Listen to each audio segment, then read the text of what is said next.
Dan Farr is here. Hi, Dan. Hello. Dan is the founder, the chief executive officer, the brains behind Comic-Con, Salt Lake Comic-Con. We've got a lot of brains behind Comic-Con, but I'm the brains to assemble the team. How's that? Yeah. A lot of smart people. You're the brain behind the brains. There you go. Yeah. You better mention Brian Brandenburg before his feelings get hurt. No, Brian, he's done some amazing things. Yeah, he really does. So let's talk about, before we talk about what's going to happen at Comic-Con, let's talk about the San Diego situation. And they sent you a cease and desist letter saying you can't use the word Comic-Con or the phrase Comic-Con. Yeah, that really was quite a surprise because, you know, there's literally hundreds of other Comic-Cons around the nation. Yeah. Right, around the world. Yeah, Baltimore Comic-Con. Right. Isn't it kind of flattering that out of all of those, you're the one they find threatening? Yes, it is, actually. And that's exactly what it is. Yeah. Now, here's my theory.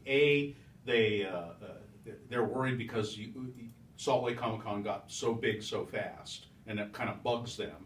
But I think also, I was wondering if the fact that you took a car down there and did advertising down there and kind of got in their face a little bit made them do that. Well, the letter came before the car arrived. But they knew it was coming? Yeah, but actually, we had talked to them before and said, hey, out of a goodwill intention to make the relationship good with us, we'd be willing to stop it. So the car was shipping. We stopped at Las Vegas. It sat in Las Vegas for 2 days. And then after we saw that we weren't getting a response, because when we got down to San Diego, there's non-Comic-Con related advertisers all over the place. Yeah, you were down there. You saw how it's a circus. Yeah, and all over town. Yeah, all over town they do it, and stuff that's not even like fan related. Things like the Blacklist. Had things set up. You know. Yeah, we said, hey, what if we kept it on the other side of Harbor? Yeah. But just so it's not even around the convention center. And like, nope, it's not acceptable. Like, well, you can tell us we can't drive our car down to San Diego on a city street. Yeah. Pretty weird. Yeah. Now, have you heard anything from them other than that letter, that cease and desist letter? We have not had communication since that letter, and I don't think they realize that by sending that to us, they're actually sending it to the world. Well, did they send it to any other Comic-Cons that you know of? We are not aware of it. Okay. No. Yeah. I got someone in the chat room who says that other Comic-Cons got letters. Please send that. Yeah. Forward that to Dan. He'd like to see that. Yes.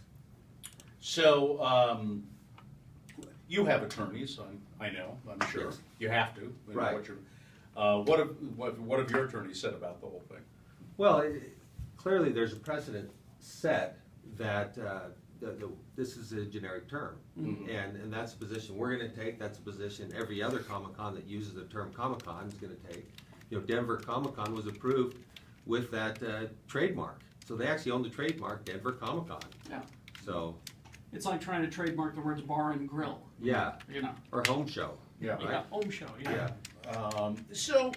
So does it really mean anything to you? Can San Diego Comic-Con make life difficult for you at all? Well, for a non-profit organization who seems very concerned about us doing a Comic-Con here in Salt Lake with the name Comic-Con, they do have a lot of money. So I'm sure they can try to make things difficult from that perspective. But I do think that we're gonna stand up to it. We're not gonna push over. And the other thing is, I can't foresee any way that there's any impact going into our event September 4th. These things take. If there is, first of all, like 1.5% of these ever go to trial anyway. I was going to say this is just a cease and desist. Right? It is. Right. There's a lot of process to go through before it becomes anything more than that. And then I read somewhere a rumor that said San Diego, the Comic-Con there, they're thinking of getting out of there anyway, moving somewhere. Well, it's they've outgrown the city pretty much. I wish they would move. Yeah, it would, to be able to house that many people, it needs to be in like Las Vegas. Yeah, it's just it's gotten too big for what it is, and San Diego Convention Center keeps saying we're going to expand, but they never do. Yeah. Tell you what, though, it would pretty much kill San Diego, the city. You talk to cab drivers, you talk to restaurant people, and they say they make half their money in those 4 days. Yes. You know, half their money for the year in those 4 days. It would really devastate the wouldn't- economy of San Diego. Wouldn't Yeah. you rather they stay in San Diego rather than get close as Las Vegas? I've never seen them as competition. Just you don't Yeah, care. I don't because we don't do it on the It's not the same day. weekend, Yeah, yeah. yeah, it's different. In fact, I think that the term Comic-Con, the fact that everybody uses that term, helps to build up that awareness of Comic-Con. I'll say this: when I talk to people, now you guys have known Comic-Con for years, and, Yeah. and you get, Mhm. but I did before we brought Comic-Con here. I would talk to a lot of just your average Joe citizen here. 80% of the people had never heard the term Comic-Con. Sure. They didn't know what it was. Yeah. And so this is something that all the different Comic-Cons are building a brand around that. Mhm. Well, it's a home show, like you Yeah. said. It's what it is. Yeah. Yeah, It's just it's descriptive. It's perfect. yeah. So, well, okay. All right, let's talk about what's coming up. Yes. September 4th through the 6th. 4th through the 6th. Yes. At the Salt Palace again. And there's no reason to believe that it's not going to be bigger than last September. Well, our ticket sales have been like 3 to 4 times stronger up to this point for prior to both events. So if we look at like 60 days out or 45 days out, our ticket sales are a lot stronger. So we're anticipating, well over 100, 120,000, 130,000 people. What are some of the highlights? And is it going to be like more will come and we'll find out more and more and more as we get closer to the date? Absolutely. We don't necessarily plan it this way, but it just works in a sequence that we don't announce everything all at once. We announce it over time. And Well, it's like with Patrick Stewart. It was they talked about it, and worked on it behind the scenes. Can't Right. announce it. Maybe it'll happen. Maybe it won't. And then it was just like a few days before. It was like you get the call. But, Yes. but Yes, he's on his way. we've already got the Patrick Stewart Yeah. for this one coming up, the Patrick Stewart equivalent with Barbara Eden. there you go. So I don't Barbara know. Eden's the I don't know. Patrick Yeah, I don't know how you can go beyond that. That's true. I'll tell you, Barbara Eden has been one that it's surprised all of us. Well, I was looking forward to having her there. I had the childhood crush on Barbara Eden, of course. Mhm. Yes. But she has been a much bigger hit than we had anticipated. Oh, people love her. Have you met her? I've never met her. I have not met her either, but people I know who have been around her say, A, she's just a really nice person, and B, she still looks exactly like Jeannie. She has Somehow that- she does, manages, good plastic surgeons or whatever. She just looks great. Well, she has a Doesn't Jeannie- matter why. She has a Genie portrait in her closet, I think. Yeah, that's what it is, yeah. And I know for a fact that your female attendance will be up this year simply because of Stephen Amell. Yeah.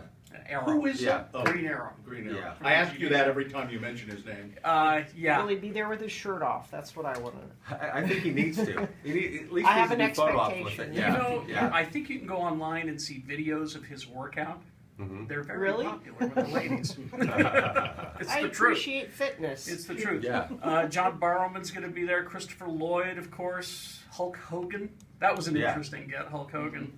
Yeah, he's fun. I did get to meet him briefly in San Diego, and fans will love him. Danny Glover going to Yeah. be there. He ain't got time for that. Yeah. Yeah. He. Yeah, We interviewed I'm him. getting too old for this. Oh, getting too old for that. Yeah. That's We right. interviewed him at Sundance. He's a character. Oh. Harry Elwes, Yeah. who is to most people Wesley, but to me the star of the Saw movie. That's what I want to talk to you about. Charisma Carpenter was just added, right? Yes. Eliza Dushku, oh my, Mhm. and your old buddy Manu Bennett. Yeah, he's coming back. Yes. Going to share some more dressing tips for you. You know what's interesting? What's interesting to me about this not being myself a geek? It's interesting to me to go to it and to see things that you would not expect to be popular or entertaining, and that really are. And I'm thinking of that Power Ranger guy. Jason David Frank. Yeah. So to me, I know what the Power Rangers are, and they're like so far in the past, and who would give a damn about that? And why would anybody? Why would a Power Ranger be entertaining in the slightest? And I walked in because I was doing a panel right after, or emceeing thing right after he was on, so I saw the last Mhm. like 5 or 10 minutes of him. He's just wildly entertaining. He gets up and does a whole thing. And I'm watching the guy going, he knows how to work the crowd. But again, it's back to your Barbara Eden analogy. Yeah. It's the same thing. It's a hero from your childhood. Yeah. And a lot of people, it's Sure. their childhood, the Power Rangers. And the thing about Jason is he's kept his brand alive. Mhm. He social media has been the way that he's been able to do that. And here's one for you, Bill. Giancarlo Esposito from Breaking Bad. Oh Gus yeah, yeah. Fring. Gus Fring is going to be there. Yeah. With half his face? Yeah, there we go. Matt Frewer Yes. was that Max Headroom. Yes. Mhm. Aaron Gray, who I had a crush Aaron on. Oh yeah, Yeah. yeah. Yeah. And one thing about Erin, Silver Spoons. she actually has her day job is she owns a company called Heroes for Hire. Stephen Amell was booked through Erin, and Matt Frewer. Many of the guests that are coming have come through Erin. John Heater, Napoleon Dynamite, and Kevin Conroy, the voice of Batman, for a lot of people. Huh. So these are like the big, the big face of the event of Comic-Con, September 4th through the 6th. Yeah. 4th through the 6th. So that's kind of the big face of it and all of that. But there's so much more to this. Oh yeah.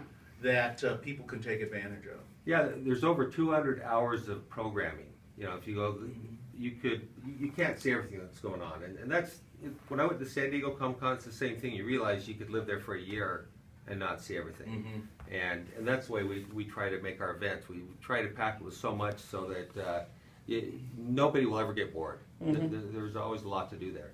Hey, remind me at some point. I want to tell you a story about Manu Bennett and Kevin. I'm sorry, Matt Smith and Manu Bennett in the car. So we're ready for that. Okay. In the Audi? Yes. Oh, okay. All right. You want to do that when we come back? We got to take a break. We can do that as part of the news. All right. Okay. Coming up after these. So hang on. We'll be right back. About 4 minutes.